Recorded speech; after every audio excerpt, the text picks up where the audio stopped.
L'entrepôt du bricolage, filiale du groupe Samsey, vous présente Si on parlait.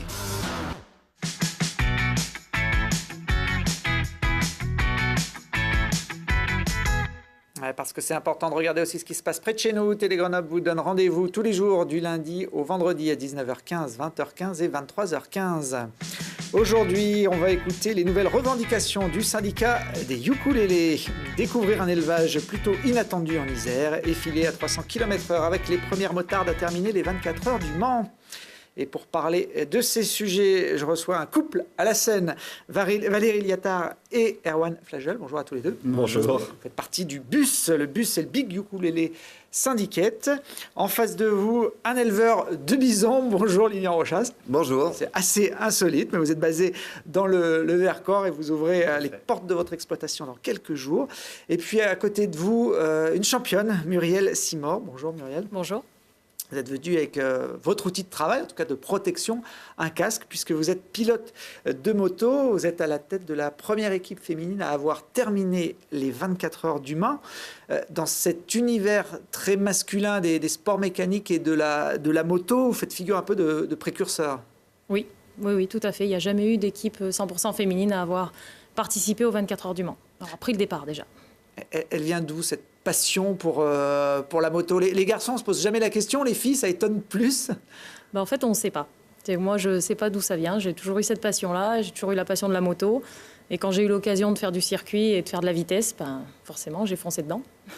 Toute petite, vous aviez moto électrique ou des choses comme ça? Non, j'avais ni scooter ni mobilette. Moi, ça a été directement la moto. Direct le 300 km/h. Oui, mais vous avez raison.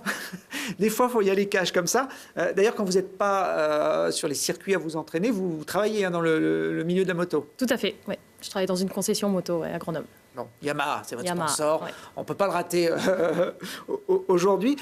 Il y a des sites pour s'entraîner en Isère, à la moto de compétition, à la vitesse? Non, puisque des circuits en Isère, il n'y en a pas, du moins pas pour les motos. Donc on est un petit peu obligé d'aller au plus près à 200 km à peu près. Donc, mais bon, malheureusement, on aimerait bien qu'il y en ait des plus près, mais on n'a pas le choix.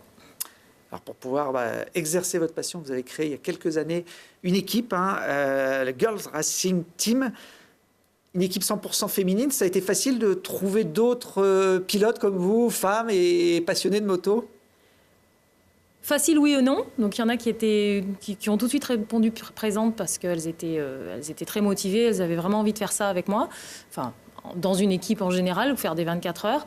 Après, c'est vrai qu'au fur et à mesure des années, il a fallu que je trouve des fois d'autres pilotes. Et là, ça a été un petit peu plus compliqué des fois parce qu'il faut du budget. Donc des fois, l'envie, on l'a, mais le budget, on ne l'a pas forcément. Donc c'est des fois un peu compliqué. Mais des filles, il y en a de plus en plus qui ont envie de rouler. Donc je pense que maintenant, ça devrait pouvoir se trouver plus facilement. Alors, cette équipe, elle s'est illustrée l'an dernier. Ce sont les images qu'on voit avec la moto numéro 19, puisque vous avez été le premier équipage 100% féminin à participer aux 24 heures du Mans et elle est terminée. Vous aviez bien figuré dans cette épreuve. Oui, on était bien contente parce que déjà d'être qualifiée et de prendre le départ, c'est déjà quelque chose d'assez énorme, surtout aux 24 heures du Mans. C'est quand même une course qui compte pour le championnat du monde d'endurance, donc il y a quand même du niveau. Et en plus d'arriver jusqu'au bout, parce que c'est 24 heures, et c'est pas forcément gagné, donc on est vraiment très très contente de l'avoir fait. Ouais. Alors c'est un des rares sports où finalement les hommes et les femmes s'affrontent à armes égales. Il n'y a pas de catégorie. Si vous voulez concourir, c'est avec les hommes. Quel regard ont eu justement ces messieurs quand ils ont vu arriver une équipe de filles? Alors je pense, on n'a pas tous eu, on sait qu'il y a beaucoup de choses qui ne nous ont pas été dites, mais je pense que certains ont dû se dire mais qu'est-ce qu'elles viennent faire là?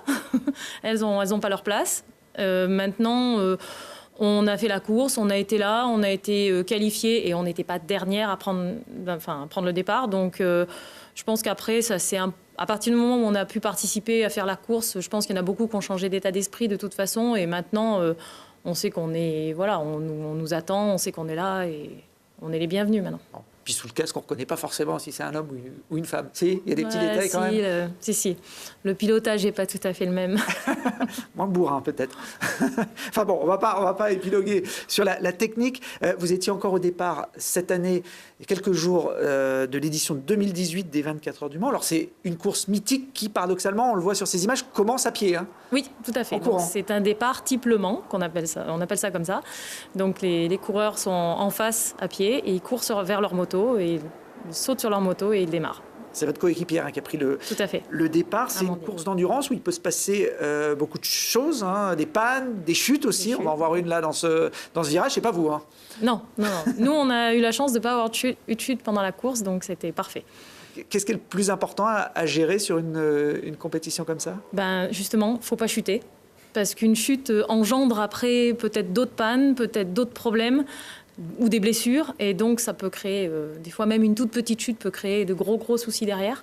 Et donc, pourquoi pas des abandons. Alors que le plus important, c'est effectivement de ne pas chuter, de ne pas avoir de problèmes mécaniques. Et même si physiquement, c'est difficile, si on a du mal, à partir du moment où on peut continuer à tourner, on va dire tourner en rond, mais continuer comme ça pendant 24 heures, c'est le plus important. Ça vous est déjà arrivé dans votre carrière de se prendre une belle chute en compétition ? Alors, pas en compétition, moi, c'est en entraînement. Bon, c'est pas grave, il n'y a pas si longtemps que ça, hein, puisque c'était entre Noël et le jour de l'an, là. Ah oui. Donc, bonne petite glisse sur le circuit de Valentia, mais bon, ça a été, je me suis pas trop fait mal, donc ça va. Alors, ça se court par équipe, hein, cette course de 24 heures. Une équipe de 3, on se relaie à quelle fréquence ? Ça fonctionne comment ? On se relaie à peu près toutes les heures. En fait, ça dépend de l'essence. C'est-à-dire on part avec un réservoir plein. C'est un réservoir de 24 litres, contrairement à un réservoir de 18 litres en temps normal, enfin d'origine. Et dès qu'on a le voyant d'essence qui s'allume, on s'arrête. Et on change de pilote en même temps qu'on refait le plein, qu'on change les pneus s'il y a besoin de changer. Enfin, mais ça fait à peu près toutes les heures. On a le droit de changer la moto aussi ou Non. pas ? Alors la moto, par contre, on ne change pas la moto.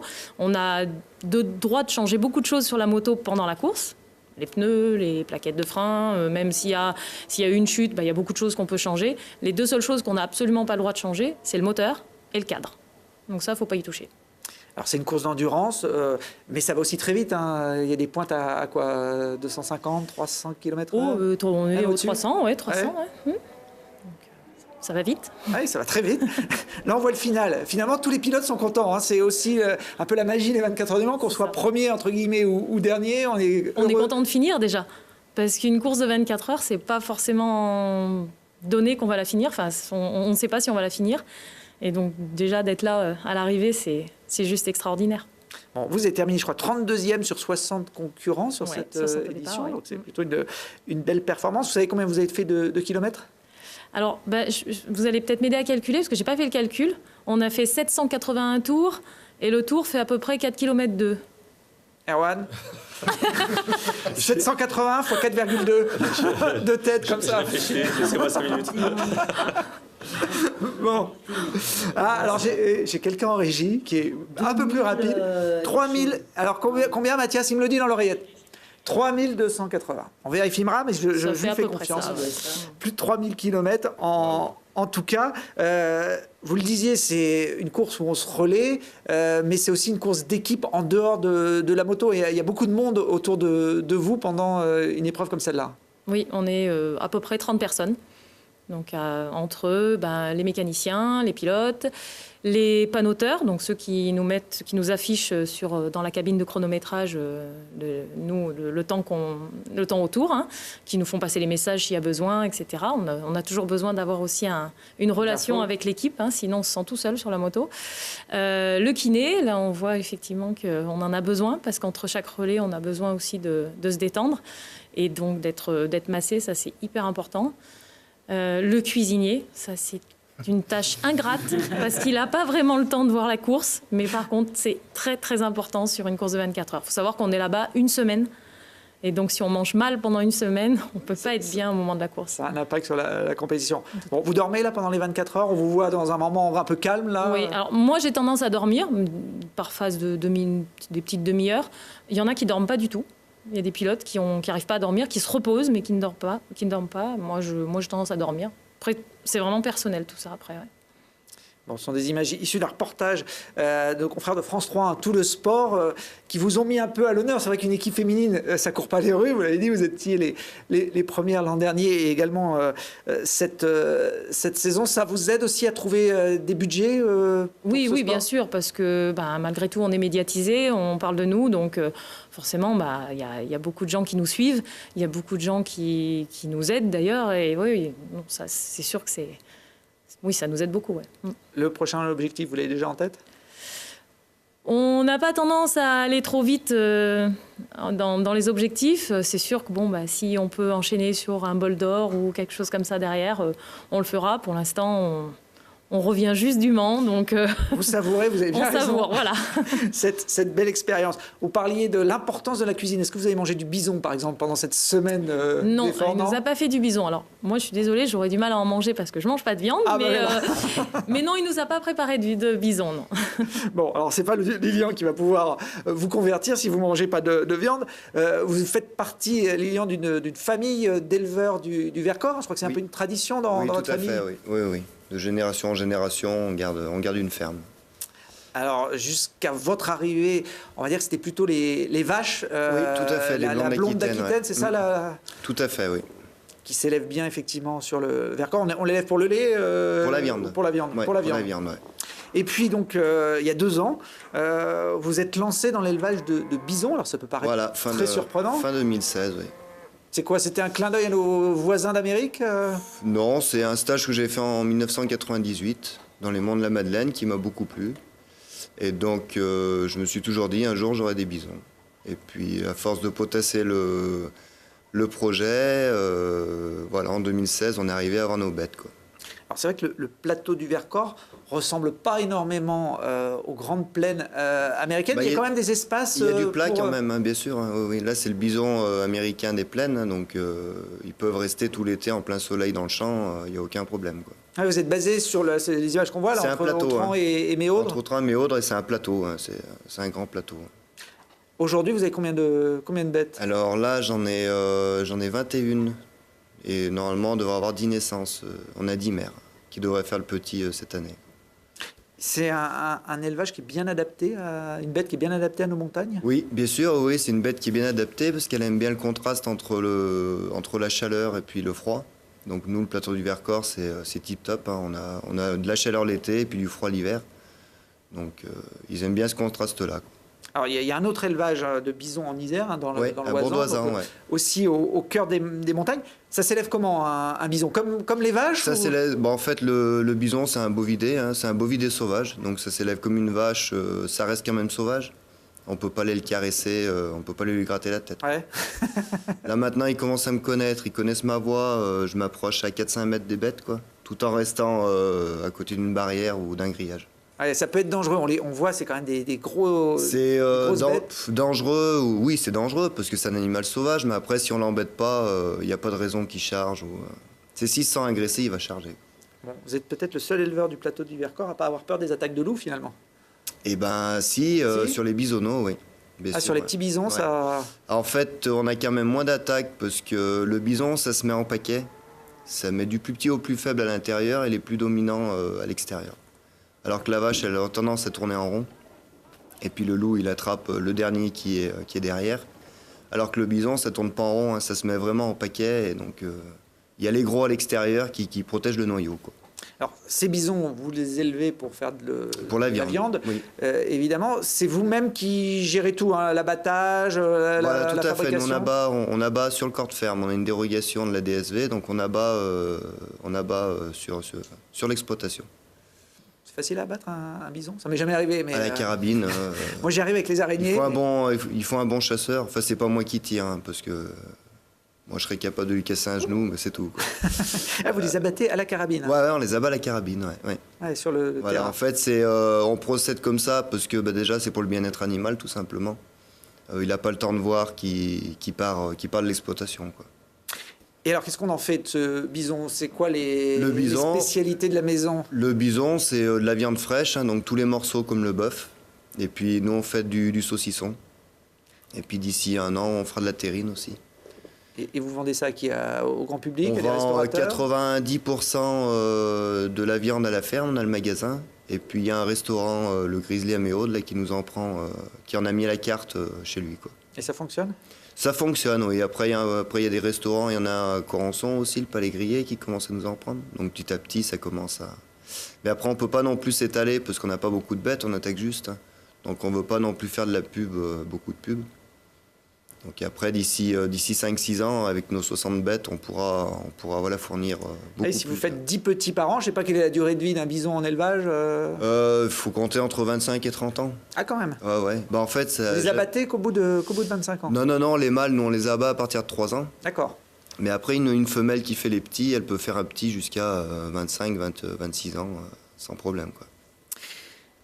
C'est aussi une attraction touristique, vous le vendez comme ça ou pas? Alors, moi, je n'ai pas la capacité pour les visites, donc je fais des visites sur appel gratuitement, quand j'ai le temps, parce que c'est vrai que sur l'exploitation, on est deux, il y a ma femme et puis moi. Donc, mais c'est vrai que ça prend beaucoup de temps, hein, l'élevage. Il y a les vaches à côté, il y a les bisons, puis on a des yaks aussi, depuis le 15 septembre. Ah, d'accord. Ouais, Nouvelle race aussi sur le... ouais, c'est pareil, ça fait venir pas mal de curieux, les yaks, hein. Les grandes bêtes à grandes cornes. Alors justement, on va pouvoir découvrir votre cheptel à l'occasion de l'opération Prenez la clé des champs. Voilà, tout à fait, le 5 et 6 le mai. 5 Ouais. et 6 mai. C'est une opération à laquelle vous avez déjà participé L'année l'an dernière, dernier. oui. En quoi ça consiste, Prenez la clé des champs? En fait, on ouvre les portes de l'exploitation à qui veut venir. Voilà, on est une quinzaine de bénévoles pendant le week-end. Alors vous n'êtes pas non plus la seule exploitation, il y a une quarantaine de fermes en Isère, une centaine tout à avec fait. les deux Savoies, Voilà. à ouvrir les portes au grand public. C'est important de communiquer, on va dire, avec une clientèle plus urbaine, peut-être qui est moins au fait Bien de sûr, votre ça métier. permet de voir quand même que l'agriculture, on n'est pas la tête dans le guidon, on est quand même ouvert à tout le monde. On sait parler avec les gens, on sait expliquer notre métier. Voilà, après, ça fait voir que les gens ils peuvent venir sur les exploitations, acheter nos produits, que ce soit du lait, de la viande, tout ça. On n'est pas des sauvages, quoi. Voilà. Même si vous élevez du bison, qui a vécu quelques périodes avec les Indiens, etc. Tout à fait, ouais. Qu'on a pu voir dans nos contes d'enfance. Là, on voit des images des portes ouvertes dans les fermes iséroises de l'an dernier, avec évidemment aussi des dégustations à la clé. C'est ouvert samedi et dimanche, vous, le 5 C'est et ouvert 6? samedi et dimanche et on fait la restauration sur les 2 jours aussi. On a le restaurant Grizzly qui vient cuisiner à la ferme, on fait burger de bison. Voilà, l'opération Clé des Champs. Il y a toutes les infos et les fermes qui participent à cette opération sur le site internet. Et donc, elle est à Méaudre, Voilà. la ferme des Lozés, c'est ça? La ferme des Pré-Lozés. La ferme des Pré-Lozés, avec notamment ces bisons et ces yaks. Si vous, pour l'année prochaine, si vous avez envie d'une petite animation musicale un peu sauvage également, je vous recommande le bus. Hein, c'est comme ça qu'on appelle ce groupe, Erwan, pour les intimes. Oui, c'était un peu fait exprès. Hein. Il y avait déjà anticipé le jeu de mots. Il y a une petite idée derrière quand on a appelé notre groupe le Big Ukulele Syndicate. On savait qu'il y avait ce diminutif qu'on se servirait et voilà. C'est qui le chauffeur du bus? C'est plutôt Valérie ou plutôt Erwan? C'est souvent nous deux, en fait. Parce qu'on n'est pas que deux, on est 12 quand même. Oui, c'est un groupe important, donc j'imagine que pour vos déplacements, il faut des bus pour le bus, oui. Voilà.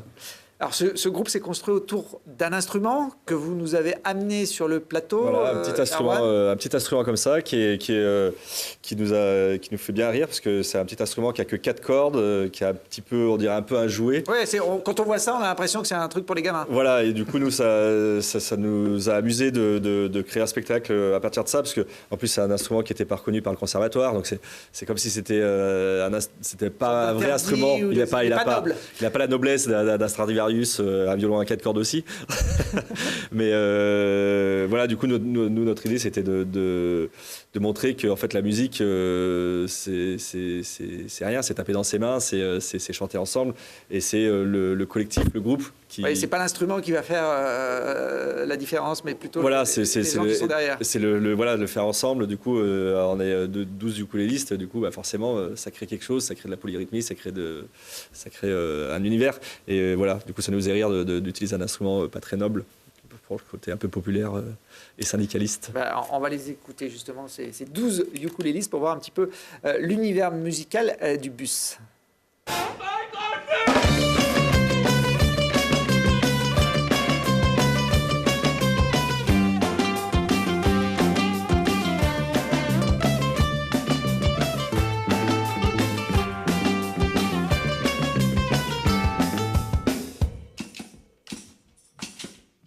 No palm, no style. I play the roots. Love is all I bring. Here's my credit to that thing. No palm, no style. I play the roots. Welcome to the kingdom where the people are never alone. Here comes the train. No roads, no steps, no frontier for. Voilà, Valérie, les fans du bus, ceux qui vous suivent depuis plusieurs années, risquent d'être surpris. Ça, c'est une de vos dernières créations. On avait l'habitude de vous voir en concert avec des reprises de grands standards, Police, AA, que vous remettiez à la sauce ukulélé. Ouais. Là, vous avez changé un peu l'orientation. Là, c'est que des compositions, donc qui viennent un peu de tous. Certains ont écrit les morceaux, un peu la base du morceau, texte, mélodie, grille d'accords, etc. On a confié ça, chaque morceau, à 2 arrangeurs qui sont Arrache, Sarkeshik et François Tollet. Donc on a essayé de faire quelque chose qui soit un peu homogène sur l'ensemble, en gardant le style de chaque morceau.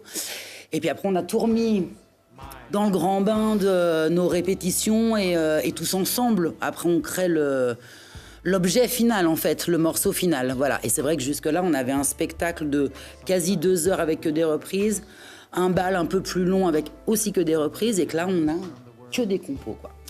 Et vous allez mélanger l'ancien spectacle et le nouveau, ou vous allez rester sur... Pas du tout, ouais. On a créé un nouveau spectacle. C'est en fait le Bus, c'est un collectif de musiciens de Grenoble. On est tous sur plein de projets différents. On est tous musiciens, créateurs, compositeurs dans le bassin grenoblois. Et donc on avait ce spectacle un peu festif du ukulélé syndicate, et on s'est dit on est tous compositeurs, on a envie de donner aussi... ouais, puis même d'arriver, on s'est amusé avec cet instrument, maintenant rendons-lui hommage et voyons ce qu'on peut faire, ce qu'on peut composer avec cet instrument, quoi. Parce que du coup on a vraiment composé pour le ukulélé.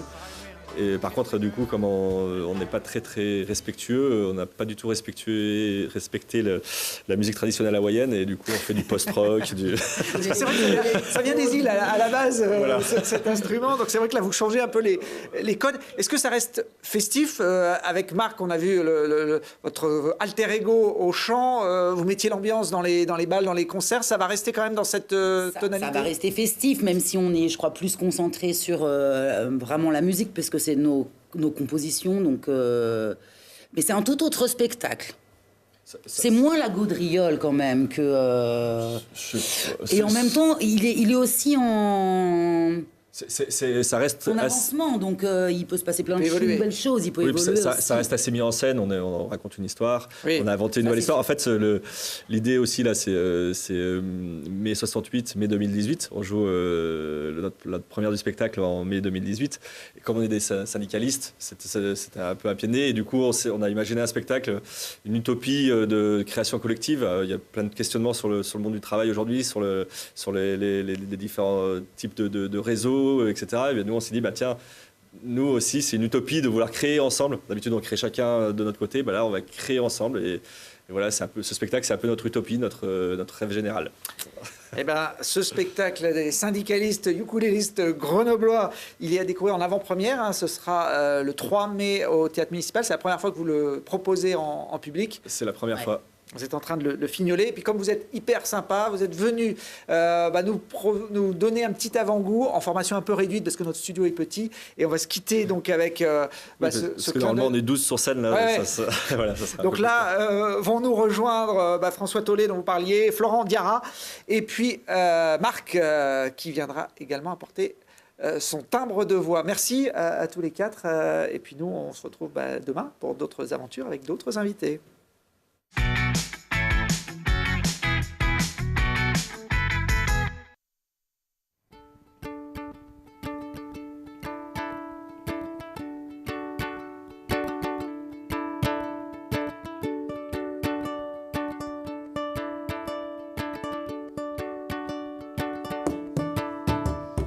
play in this world of dreams. When the beauty is all over, you better watch all the screens. So lay down on the ground.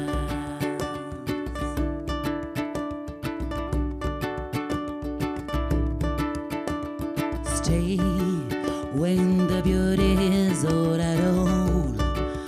Are you spending all your time in front of your computer? Lay down on the grass.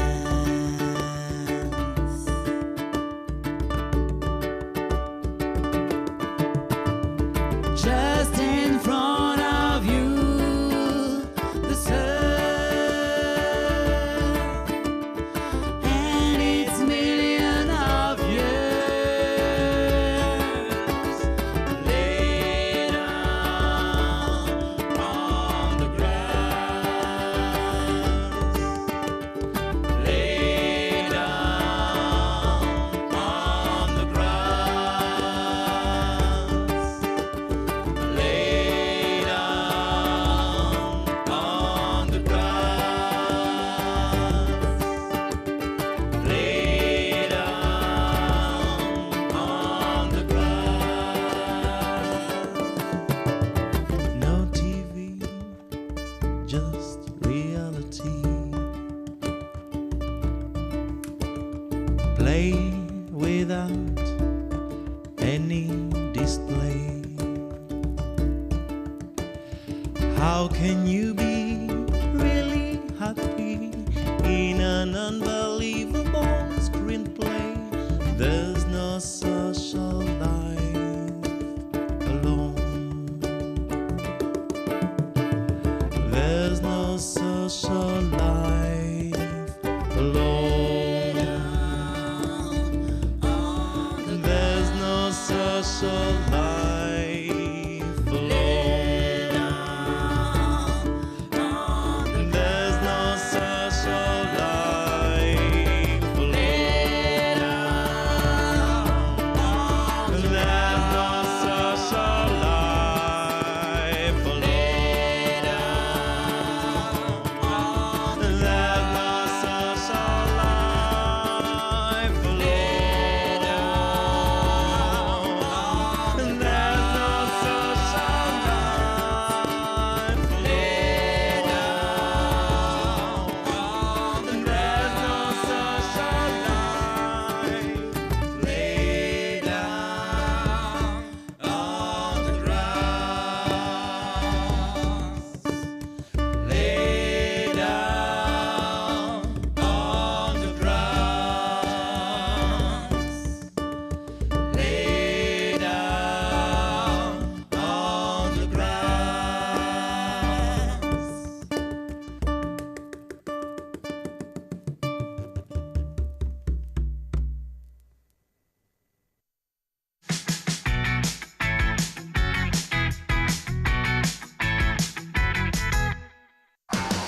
L'entrepôt du bricolage, filiale du groupe Samsé, vous a présenté Si on parlait.